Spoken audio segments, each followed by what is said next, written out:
আমি যদি মারাও যাই আপনারা পিছপা হবেন না, আপনারা এই আন্দোলনকে সফল করেই ছাড়বেন। আমি আবারও বলতে চাই, আমি টিয়ার সেল খেয়েও ক্যান্স হয়নি।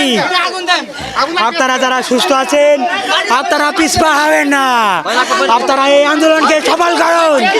পাশাপাশি আমি সমগ্র বাংলাদেশ সকল আপামার জনতাকে অনুরোধ করব, আপনারা এখনো যারা আপনাদের সন্তানদেরকে ঘরে আটকে রেখেছেন আপনারা দয়া করে তাদেরকে ছেড়ে দিন, এই আন্দোলনে অংশগ্রহণ করতে দিন। মনে রাখবেন, আমরা যদি এই আন্দোলনে ব্যর্থ হই আগামীর বাংলাদেশ ব্যর্থ হবে। আপনারা ভাববেন না আমরা যদি ব্যর্থ হই সব কিছু ঠিকঠাক হয়ে যাবে। আমরা যদি আজ থেমে যাই, এই আন্দোলন যদি থেমে যায়, বাংলাদেশের স্বাধীনতা সার্বভৌমত্ব সব কিছু আমরা হারিয়ে ফেলবো।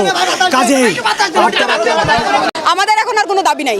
আমাদের এক দফা এক দাবি নিয়ে সারা বাংলাদেশে যা হচ্ছে আমরাও তাই কর্মসূচি পালন করতেছি। এক দফা এক দাবি, প্রধানমন্ত্রীকে পদত্যাগ করা লাগবে।